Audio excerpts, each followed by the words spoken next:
Valley. Proud of our team. Always a special day. With military appreciation and all that. And then senior day, and especially when you get a chance to play. I think we got every senior in there, I believe.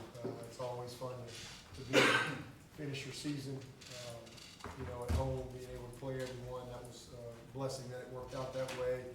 And just happy for our fans, to be able to finish up the season, a couple wins in a row. We've had 1-3 in a row. We're playing our best football, down the stretch here, which is good to see. It's fun to watch and fun to see the growth. I appreciate our fans. This is this is my 23rd home season coming to an end today. So 23 years of battling out there in the Valley, a lot of games, and I'm just grateful for all of it. The big wins, the painful moments. I'm grateful for all of it because it really is just a special place to do something that you love to do. Play, coach, whatever it is. I never forget my first game here in '03 against Georgia, walking from the McFadden building over here. I had no idea what to expect, and man, it just never gets old. And I'm just thankful. Again, it goes fast. Hard for me to kind of wrap my mind around that. So again, Valley will be closed for a while, and we'll get back out there sometime this spring and all that. But I just appreciate our fans because they've shown up all year for us and given us an amazing environment. Then I'm thankful for our seniors. These guys, the purpose of our program, graduation, equipping yourself as a man, having a great experience and winning a championship, they've done all that. They've done it all. And then our goals that we have, they've achieved every goal on our board at some point or another. Now, they didn't do them all at one time, because if they do that, we win the national championship. But they've hit every goal at one point. So I'm just proud of them, but most of all, the thing I'm most proud of this senior group is how they've led this year. Because they've done a lot of stuff in their careers, but how they've led this year, I always say, it's easy to be all in when everything's great. But who are you when it don't go great? Who are you when you think you're doing everything right, you're not getting the results? Who are you then? And these guys have been amazing. They've been resilient. They have stayed together. In fact, they've gotten stronger, and they've really, truly fought for each other and fought for this place. And I'm just thankful for them. They've been an amazing example. They've been an inspiration to me, and they've been an inspiration to their teammates. And I'm forever grateful for how they've led this year. And then Joey Batson, his 29 years being our strength coach, his last home game, that was a special moment to be able to honor him. A lot of good things in the game. Again, got to play a ton of guys. I don't know what the actual number was. I think we played most everybody. There couldn't have been many. So we'll get the actual number. Balance day, 200, and again, got to play a lot of guys. Cade, I think he's the 6th quarterback to have 25 wins, and 9 of 15, 2 touchdowns. CV, 9 of 15, a touchdown. He also averaged 5.3 a carry. He had 17 different receivers, I think 6 different tight ends maybe, a couple tight ends with touchdowns. Was great. Antonio Williams, how about that guy? A couple of touchdowns on senior day. I think he was close to 100 all-purpose, had a big punt return. Todd Mike Williams for career touchdowns, 4th all-time. And then, Gid and Easy E, they had big averages per carry. Gid was 7.4, Easy E was 5.7. Tyler Brown had a big touchdown run on the reverse. Good to see that. So a lot of good things. And then to be able to, we had a pretty good plan going in on how we wanted to manage the quarterbacks. So to be able for it to work out, the way we wanted it to work out, and really get Denson some significant time was awesome. And I just thought he was, that's what he does in practice. That's what we've seen. He showed up really raw, but he's developed, and he's had a great spring and summer. And again, there's been a lot of growth you don't see, but it's going to pay dividends. I'm really proud of him, and 17.7 yards per carry. I think they told me that's the most since 1947 by a quarterback. And 6 carries, 106 yards, and our first quarterback rush have over 100-yard rushes since Trevor in 2019. He was 4 for 4 and had a nice touchdown pass on an RPO there to Logan Brooking. So man, that was awesome. And so again, we got a chance to get everybody some playing time, and really excited for him as a guy. He and Logan, 2 red shirts that were able to get out there and play a little bit. I think that might have been Logan's second game as well to play. So good things there. And then had a good punt return. Got Juju in there. Juju, his first college play, I think it was a 10-yard return. He's going to be a fun player.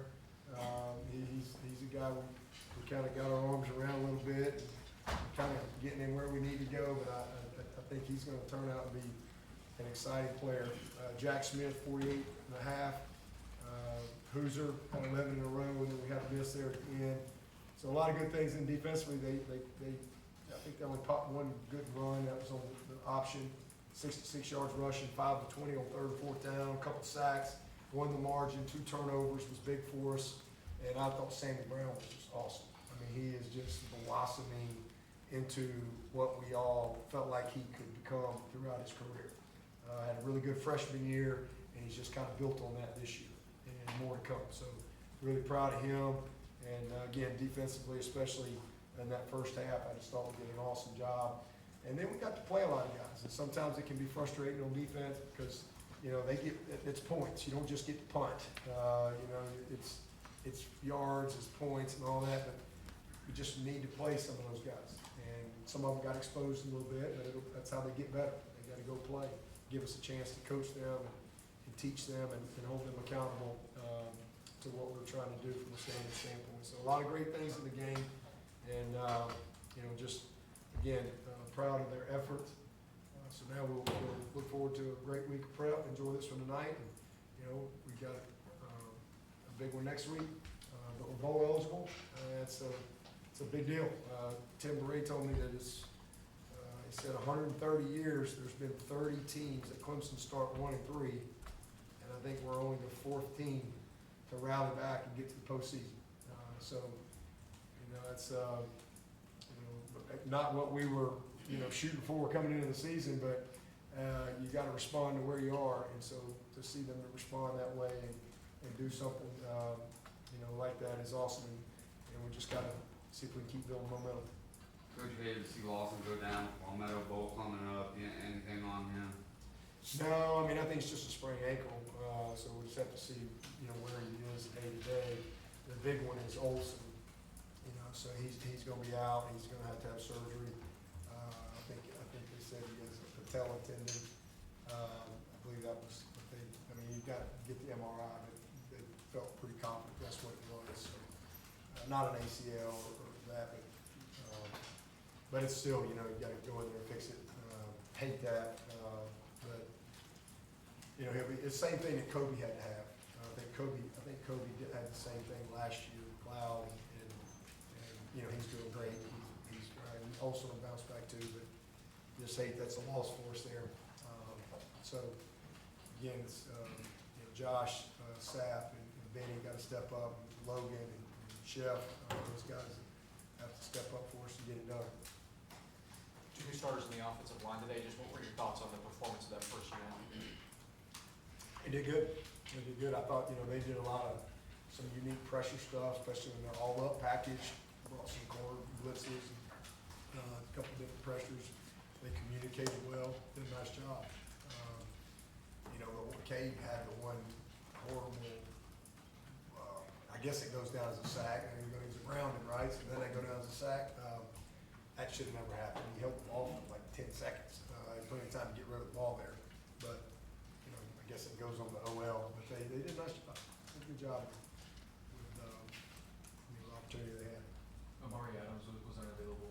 What's his injury status? Yeah, he's going to be out for the year, unfortunately. He got hurt in practice on, when was that? Was that Tuesday or Wednesday? Tuesday. It was Tuesday or Wednesday. I can't remember, but ankle. And so he's going to have a tightrope. Again,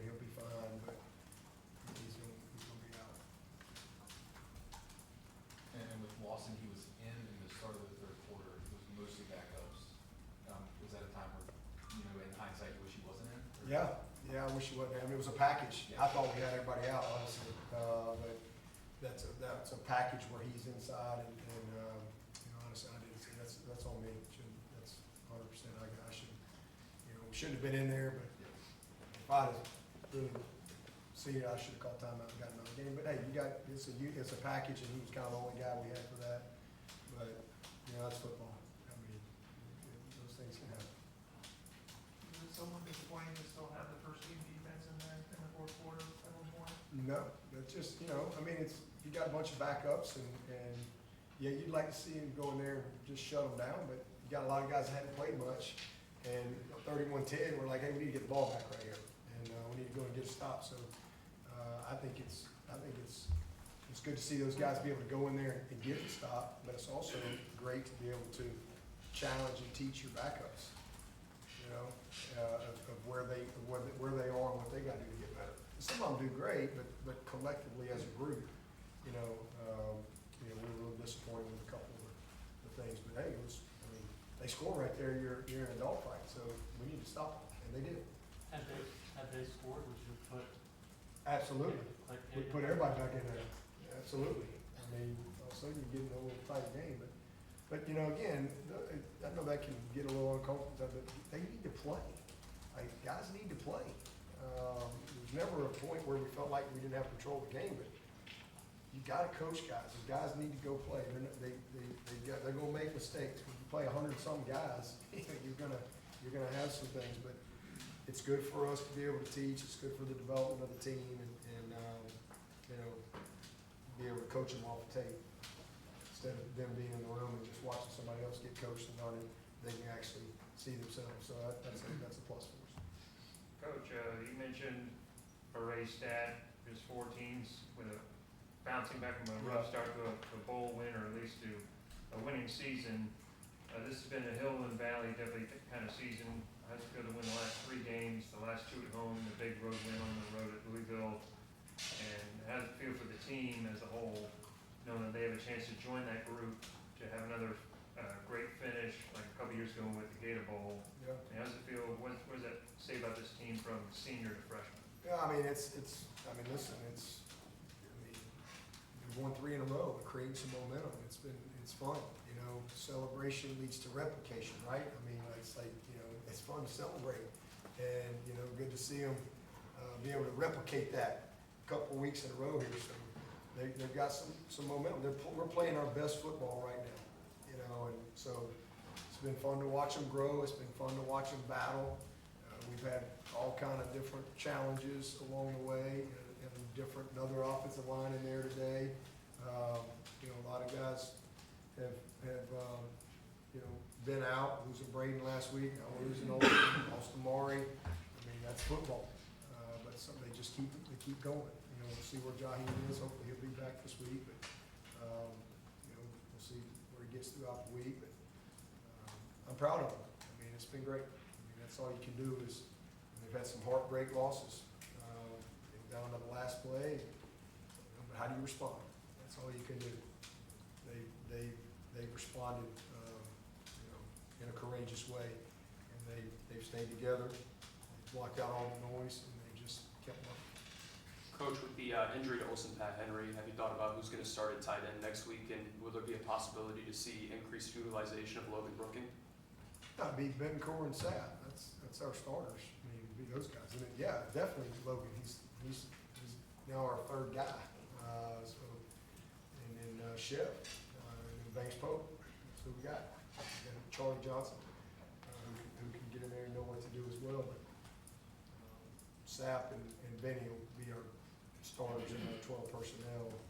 But that's why we held Logan, all year. Just didn't want to not waste. We had plenty of depth there, and he needed to learn and grow and develop, get some power hour. But he's ready to play. And he's a tough physical kid. He had a thumb penalty today. I think he hit him right in the back. Got a blind side, but he's a full speed kid. And yeah, we got to have him ready. But Sapp and Benny will have to step up for us. The timeout, Cade standing ovation second quarter. I guess was that planned? Just what was your thoughts on just the ovation that Cade received during that time? Yeah, I wasn't playing, it was just in the moment. You know, we went into the game with a plan of what we wanted to do from a quarterback standpoint, of kind of how, you know, we wanted to play those guys and win, and then if everything goes well, you know, really wanted to be able to get Denson, the majority of the fourth quarter, want to get Trent in there in the third quarter, so it kind of, that all worked out well, but that was just kind of in the moment as far as, hey, let's call a timeout, and let's get number 2 out of there. I mean, he's been a warrior for us. I mean, he really has. And, it was a cool moment for him. Is his quad still bothering him a little bit? He came up well to get the off after that grind. Yeah, I mean, he's not 100%, but if he was 60% 2 weeks ago, he's, you know, much better than that. Not quite 100, but he's getting better every week. We saw It's still a problem.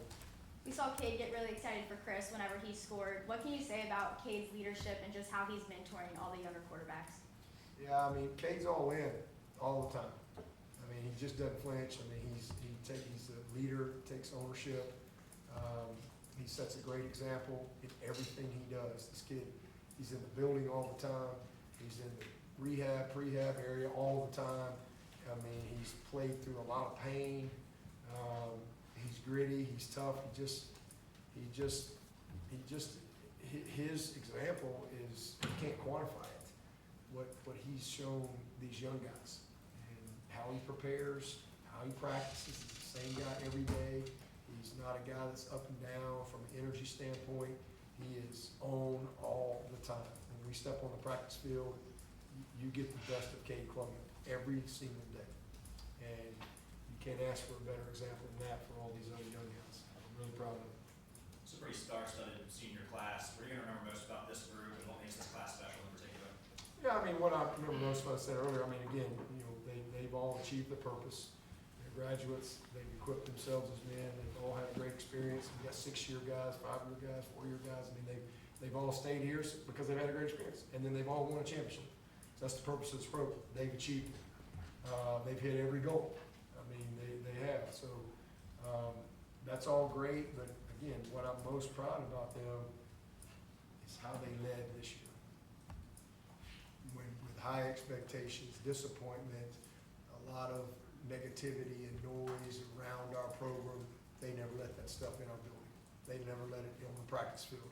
They never let it in the meeting rooms. And that's what I'm most proud of. They're a special group. As I said last week, if you know, Larry will assign an intern to do a case study and just track these guys for 20 years. You an intern? Right? Report back in 20 years. I don't know where I'll be, but I'd like an update. This group of people, they're going to dominate in life. I know it. I can't wait to see what they're going to do. They're going to dominate in life because I've seen their engine. I've seen their heart. I know how they're built. And man, they are equipped for whatever. They're going to be great husbands. They're going to be great fathers. It's a special group. So, you know, it may not be a sexy task to take on, but if somebody tracks that group and reports back and does a little study on it, Swinney said 20 years ago to follow these guys. I mean, this is going to be some dudes now. This is going to be some game changers, difference makers in society. And I can't wait to watch them. Speaking of difference makers, in the locker room, we had Gary Peters and Chase Bryce in there dancing with us in the locker room. So that was awesome. I think he's like maybe the highest paid DB in Canada. He's been playing since, 2013. He's still playing. He and Chase, I think, came in, just finished their seasons and came in for the game. Fun to see those guys in the locker room as well.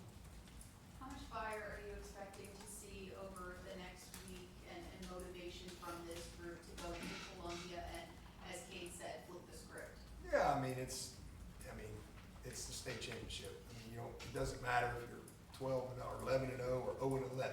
This game it means a lot to a lot of people. It's a forever game.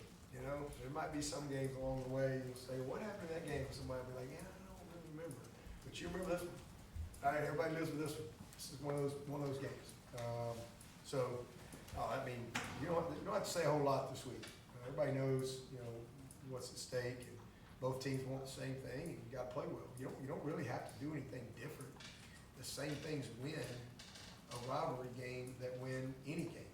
It's turnover margin, it's big plays, it's, being a disciplined team, it's having good special teams play, it's winning in the trenches, it's finishing in the red zone, it's playing with amazing uncommon effort. I mean, it's the same things.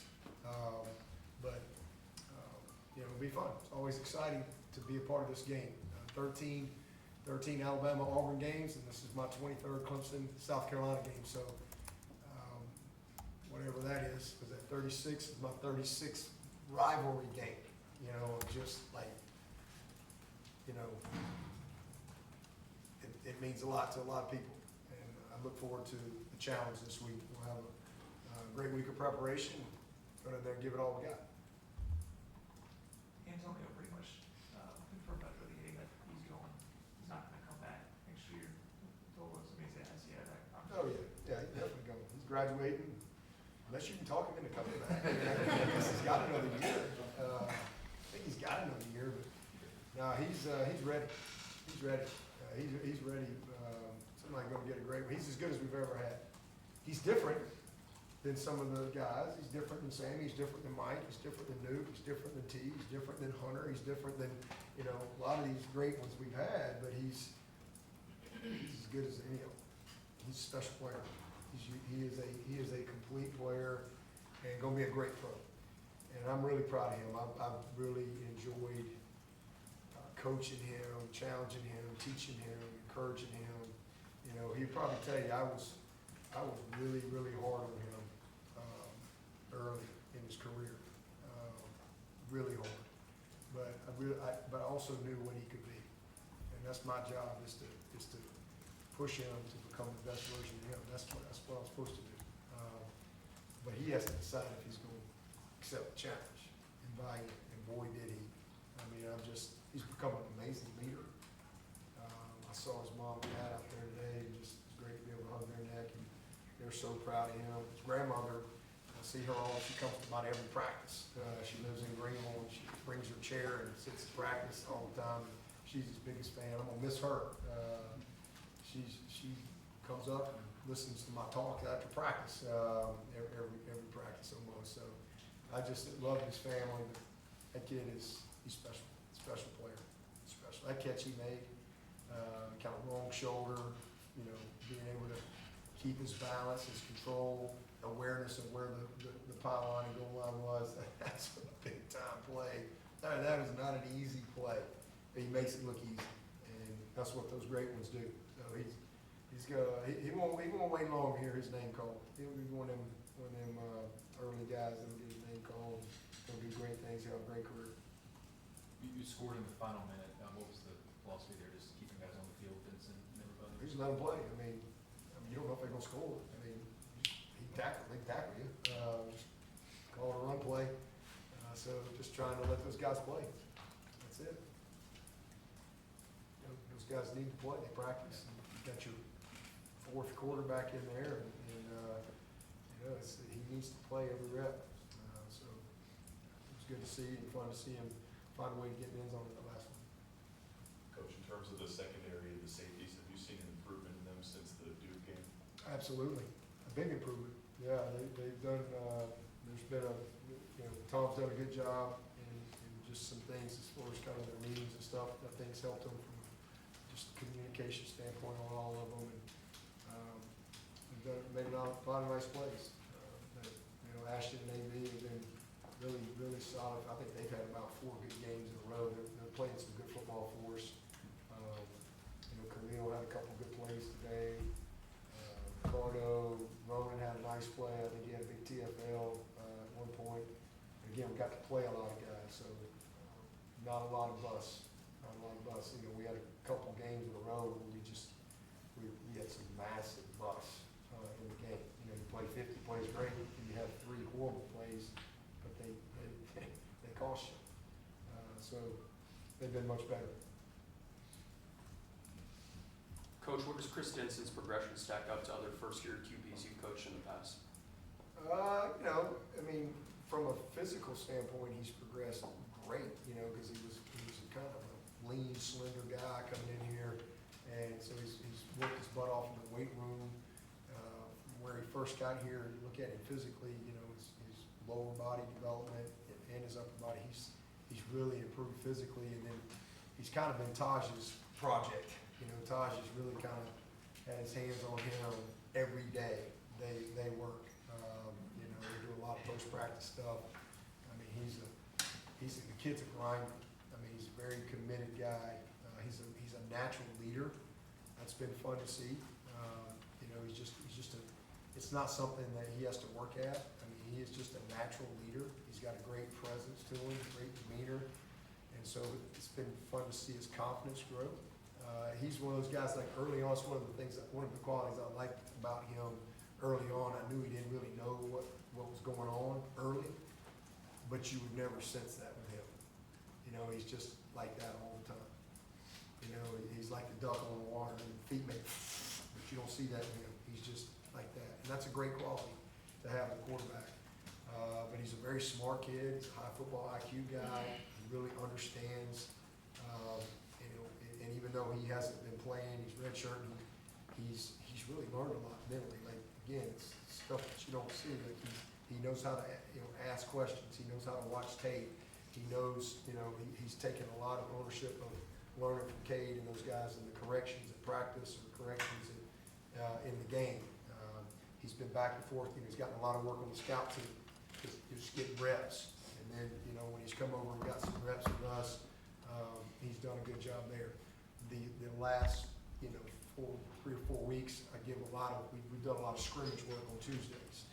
You know, so a lot of live scrimmage with our pride group. And so he's gotten a lot of live scrimmage work where he's live. You know, he's the only quarterback we've made live because it's kind of his gift, right? And it's just, you almost do him a disservice when he's not live. And so, you know, again, if we couldn't do that if he was the starter or the second team guy, but in the role he's in and redshirting, you know, we've really kind of forced the issue with him to develop throughout the season because he's got, again, a lot of live scrimmage work. That's kind of been his game, has been Tuesdays. And then he's been getting some 2-minute work on Wednesdays. So it's been good. I've seen a lot of growth, a lot of progression. And he's really worked on his throwing mechanics, his lower body transition, a lot of those things. So he's made a lot of improvement. And it should be a fun spring, you know. It should be a fun spring. You know, CD, him, and you got a couple good signees about to roll in here in a couple of weeks that we're really excited about. And then you always got Trent. You know, he's like the old super dog laying on the porch, man. You just throw a little food out there and he's ready to go. You got to worry about Pyramid. He's always ready. I imagine having Denson this week pretty valuable and perfect for Sellers. Absolutely. You know, because as y'all saw, he can give a look, and he's done that, you know, a couple times this year for us. So definitely be part of our prep. Speaking to Kate earlier, we talked about how special it is to see these younger players experience their first big plays. How do you see the support and mentorship, not only in the games, but like in practice? I think that's one of the cool qualities of our team. It's a selfless team.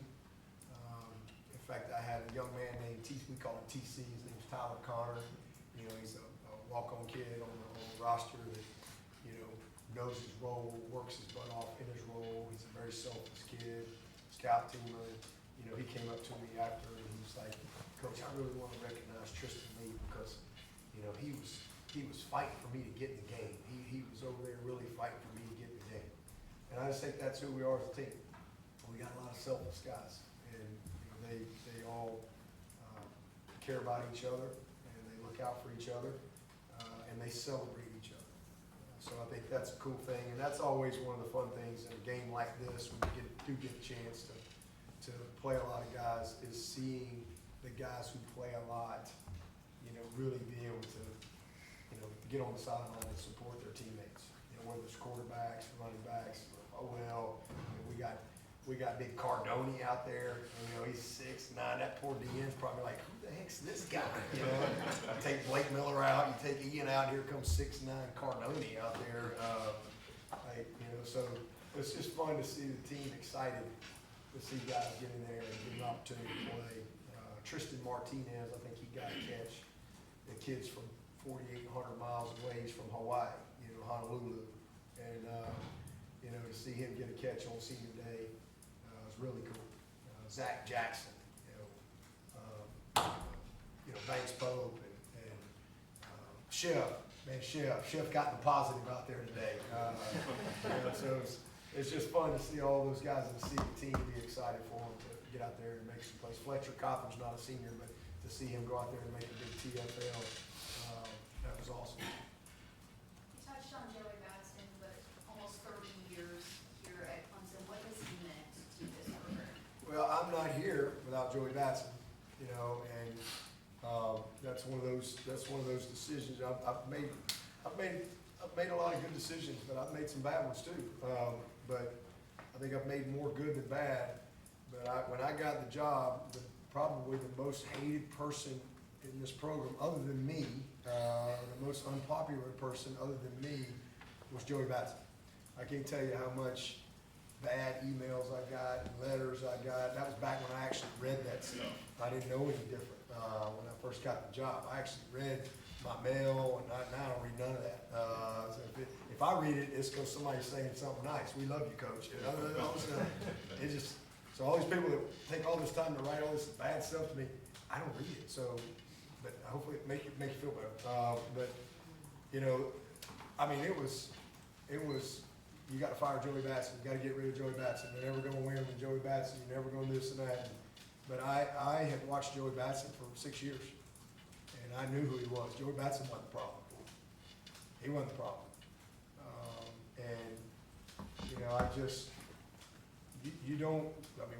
We're second in wins, third in wins in the past 17 years, since I've been a head coach.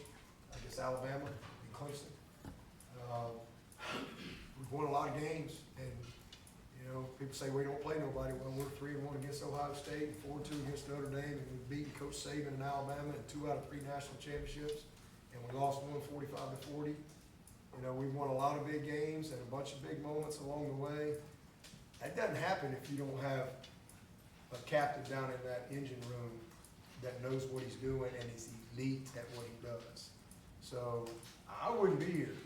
Joey Batson has been amazing, and he's so loyal. He listens. He'll take my message, and that message will go for me. And I mean, he will instill it into the team. And you just can't be successful as a head football coach if you don't have that type of relationship with your strength coach. And I mean, so I just am forever grateful for him. I'm really sad that, it's that role for him is coming to an end. I'm super excited about D-Love. He's going to be amazing. But 29 years, that's a long time. And so it was cool to be able to celebrate that. But to answer your question, I mean, I'd probably been gone a long time ago without Joey Batson. He doesn't get near the credit that he deserves. The toughness, the physicality, the belief, right? The grit, the heart, just the unshakable can-do attitude, all of that stuff. And that's your offseason. I mean, you can just check our record since I've been a head coach. Our record with a lead in the fourth quarter. We lead the nation in one-score games since 2011. We lead the nation. You don't win close games. You don't finish games in the fourth quarter like we've done without having a strength coach that helps instill that. So I could go on and on and on about Joey Batson. And that's one decision that I look back on, and I'm thankful that I have a Savior, and that the Holy Spirit inside of me that guides me, and I'm thankful that I listened to it and went with what I believe was right. Especially at a time where I didn't really have much room for error. I really didn't. So, man, I'm not here without Joey Batson. We can take one more for Coach. Anybody has one? First snap of the game, did that go off like Become's ankle, or? It just slipped it. I mean, it slipped out of his hand. At first I thought I was like, what the heck, did he think he was under center? Like snapped it in his butt. I didn't know what it did. But it just slipped. Ball slipped out of his hand. I didn't know until we came over there. I'm like, he goes, just slipped out of my hand. Okay. I thought you were trying to get a carry or something. No, he got, yeah, his first career, senior day, I think that was, that might be exactly what happened. He probably said, first play, it's gonna be a long game, let me just snap it to myself, and go get my first career yard. Did he get a yard? He did. He got a yard? It was 0 yards. Probably exactly what happened. He has dreamed this up, and it's one of those, nobody will know, I just say it slip, pick it right up. That would be a classic Lincoln deal. I don't even think he's had any bad snaps. Like, in 2 years, I think he's been money. That's probably exactly what happened. Officially a team rush for no yards. Team rush. Radio said it. I'll give him a yard. All right, thank you, Coach. All right, appreciate it.